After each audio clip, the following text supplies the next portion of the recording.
Good morning, 804. So, the first thing we're going to do before we move into our video lesson for today is we're going to do a little SEL check-in, social emotional learning. So, here are 4 colored Sharpies: black, green, blue, and red. I want you to tell me which color best resonates or goes with how you're currently feeling.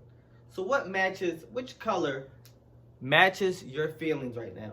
Are you feeling like a green? Are you feeling like a black? Are you feeling like a blue? Or are you feeling like a red?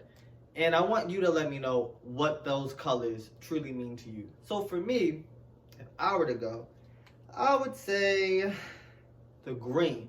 The green one best matches my feelings right now because to me, green represents the emerging of something new, of something different, the blossoming of something. And because this is all new to us, virtual learning, e-learning, and I'm ready for it, but I'm also a bit nervous, I feel like a green. And so green may mean something different for you. Same thing with black or blue or red.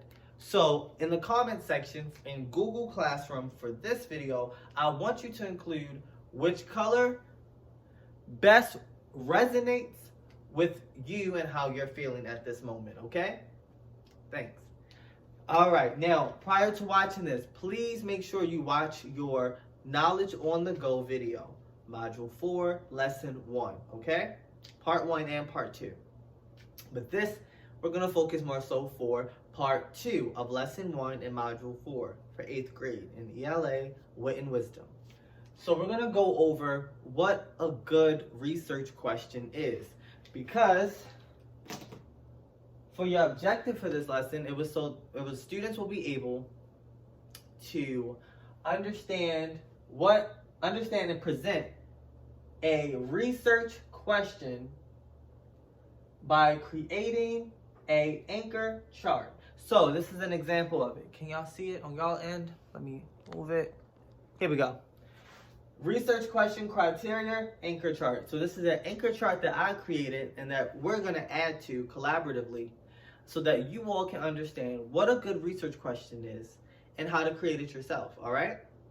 So on the on-the-go or knowledge on-the-go video via Wit and Wisdom that I have attached at the bottom of this, it talks about all of that in great detail, but you may still have some questions and you may not know what to really focus on because there are a couple of different things to look at when trying to unravel what a good research question is, right?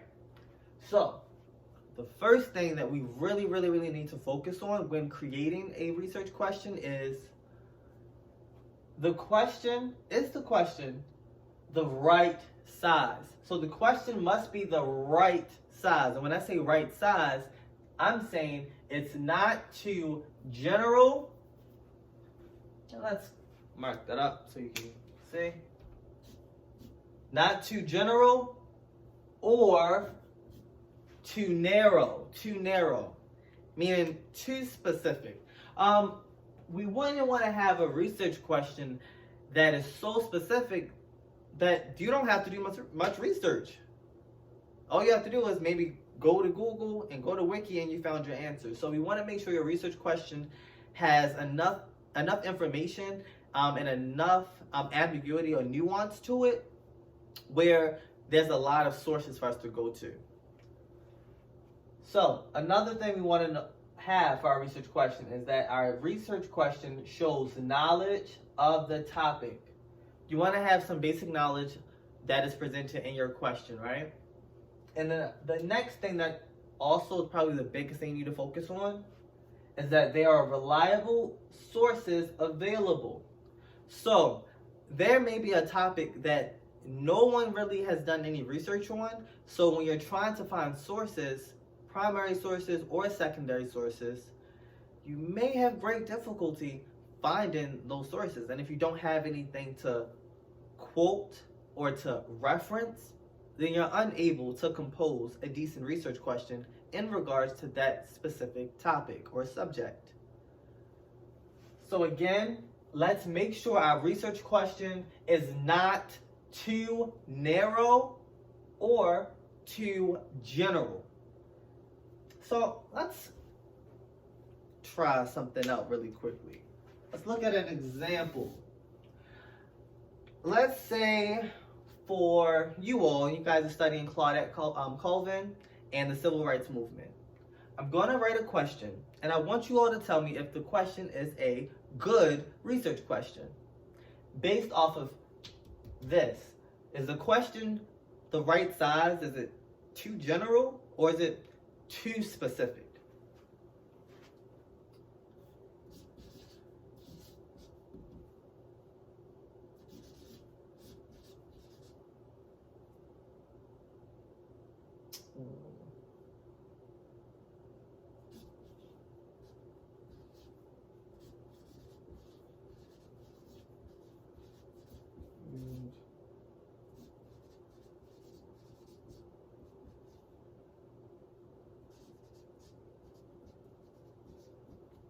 Sorry, I ran out of space, y'all.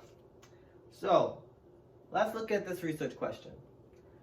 What is the age of Claudette Colvin? What was her age?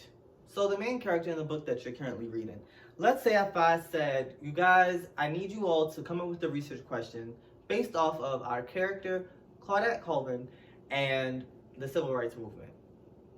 And you say, well, Mr. Moore, my research question is, what is the age of Claudette Colvin? How old is she? Do you think that that's a good research question if we're trying to understand and learn more about our character?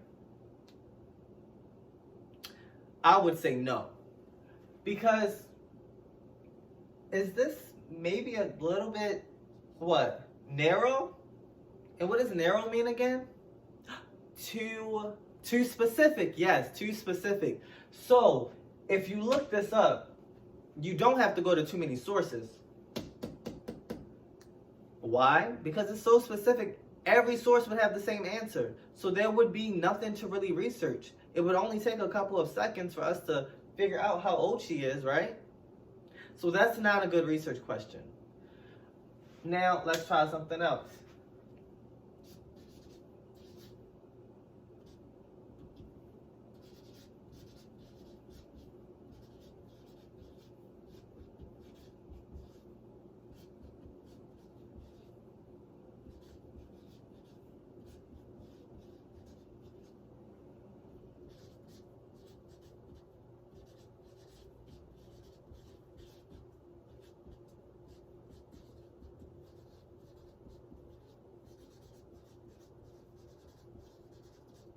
Okay, let me know if you can see this. I'll draw a line so that way you don't get too confused.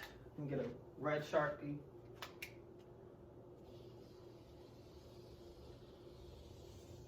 Okay, so for the second question, example question that we have, it's what was life like for teens during the Civil Rights Movement?